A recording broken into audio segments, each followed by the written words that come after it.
Hey friends, it's Paul here. Are you ready to make lacto-fermented pickles? Good, because I sure am. I have got a bounty of cucumbers in my garden this season. So lacto-fermented refers to a fermentation of the pickle which is going to create healthy digestive probiotics. That's what I'm going for here. Pretty interesting because we need a tannin source to keep the pickles crunchy. And I'm using red and oak leaves from native trees. You can also use bay leaves or grape leaves. But I thought that was kind of cool. And I love trees, so that's going to be a fun thing to do. We got dill here, garlic cloves, black peppercorn, sea salt to create the brine, wide mouth half-gallon mason jars here, cleaned out. And it's also recommended to slice off the flower end of the cucumber. Apparently that has enzymes which make the cucumber soft, so I just sliced the tips off both ends. You can see I've got a whole bunch of spears here. Great. So at first the instructions I've been reading online for a couple different sources call for putting an oak leaf or a tannic leaf on the bottom of our jar. So that's what I'm going to do right here. Put a couple cloves of garlic. I'm going to put some dill in there and some black peppercorn. Just a few of those guys. And next we want to make a brine. Now you need to use non-chlorinated water for this recipe. And what I've got here is I'm just using a really nice spring water that I've gotten before just for drinking. Really nice soft water from a spring in Pennsylvania, and that seems to work pretty well. So I have that going in here because it's going to be the same amount as the jar that I'm pickling. And it calls for 5 tablespoons for every 2 quarts. There are 4 quarts in a gallon, so that's 2 quarts. That's 1, 2, 3, 4, 5 tablespoons of salt. Great, so that's our saltwater brine. I love using sea salt too. Apparently sea salt is healthier for us. I'm going to put a nice white oak leaf on there. Isn't that pretty? Stuff one of these bad boys in there with a little bit more dill, right like that. It's really important, you know, I've tried canning before with no salt, and you must can with either salt or citric acid, or else your food goes bad and you may get botulism. Really want to make sure all the ingredient is covered. That is very important on those pickles. So I got about 1 inch on the top and secure this right here. And then I'm going to put this in a cool, dark place for a week and let that do its thing. Hey guys, these pickles have been curing for 5 days. And I'm going to pull them out of here because I believe they're done. And I'm going to show you why. This, I believe, is called calm yeast. I was getting this on a previous batch as well. It looks really nasty, but the smell is good. It's got that sour pickle smell. There's nothing offensive about it. They are tangy as heck. They are really, really tangy. The lacto fermentation is definitely working here. So this is something new for me, making a sourdough starter from, you can see it bubbling right there, from pumpernickel meal, using Bob's Red Mill dark rye pumpernickel meal, which is a rye grain. And I'm doing about a ratio of 2-to-1 spring water to pumpernickel meal. You must use non-chlorinated water. This has been covered. I've just used a paper towel there with a rubber band around the container for about 5 days, I would say, at room temperature, about 70 degrees. I like to keep my room cool with the windows open in the fall. And that seems to be, well, that is an optimum temperature for fermentation. It's about 70 degrees Fahrenheit. So this is ready to go. This is a sourdough culture.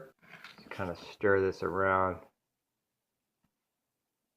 You can see there's all that grain down there in the bottom.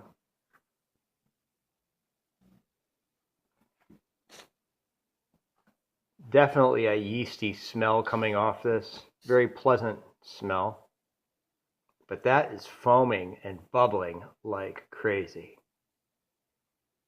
Sourdough culture, ready to go. Look at that bubbling. Good stuff. This is going to be an interesting experiment, guys. I've got some really old sourdough starter here in my refrigerator.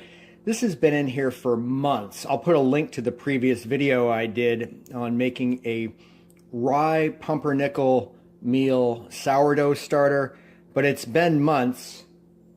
It smells faintly like vinegar, though. It does not smell bad despite that really like dark, almost tannic looking water. Just kind of has a vinegar smell. So I'm going to try to start some whole wheat flour here today. I've mixed some of that up with some water and a little bit of sea salt. Grab a couple tablespoons of this starter out of here. Just about like that. And then I'm going to mix that in and see if this dough starts to bubble, because that is the telltale sign that the sourdough culture has been reactivated and is working on the enzymes in that flour. Covering this with a cloth, and I'll check back in a couple days. All right, guys, after setting that sourdough for 24 hours and watching it bubble slightly, I went for it and poured the mixture in my cast iron pan and baked this at 360 for about 20 minutes. Then I just left it in the oven off just to bake in. It was a pretty wet dough, as you could see, more of a pancake style kind of batter. So this is how it came out. It's very soft, very dense, 100% whole wheat flour.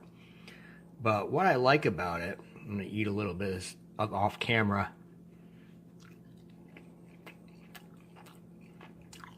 It's very chewy.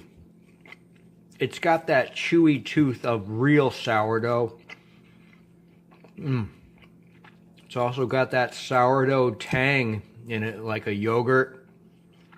You know what I mean, that sourdough tang. I've added some barley flour, some coarse barley. So you've got to use either well water or spring water. And you just kind of want to reconstitute that and let it sit at room temperature, folks, until you see that bubbling a little bit, and then we'll put it back in the fridge. You have any questions about getting your culture going? I want to bring you guys in close here on a fresh batch of sourdough.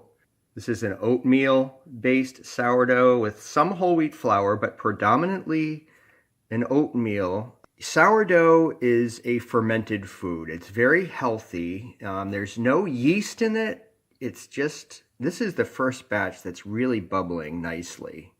There we go, steel cut oatmeal, guys.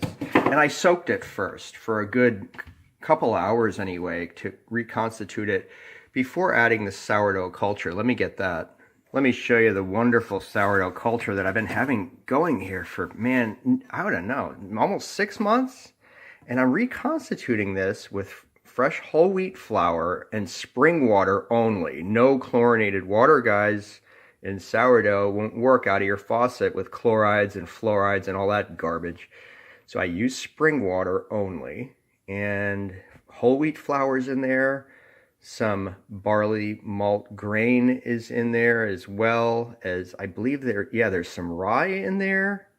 So it's a real melange of grains, and you can see that wonderful color it's partaken the wonderful color through the whole wheat flour. It smells like a vinegary flour is what it smells like. It smells like a vinegary dough. Not at all rancid. There's no mold on there. It really is a magic of Mother Nature, the sourdough phenomenon. And this is the first one I'm using with oats. I just thought the Mount Vesuvius bubbling up was just a lot of fun. So I'm going to mix this up one more time, let it sit, and then I'll be making a bread out of it this morning. I just have a fresh batch of this steel cut oats sourdough coming out of the oven. I slow baked it because it was a wet dough. I slow baked it for a couple hours at 325. Oh man, it's got a sweetness, and there's no sweetener in here. I'll tell you what, it's the first time I've used oats with my sourdough, and this has a tangy sweetness that I haven't gotten before with my rye blends or with my whole wheat flour blends. This is great. Please post those below, since I'm something of a professional on the subject now. See you guys next time.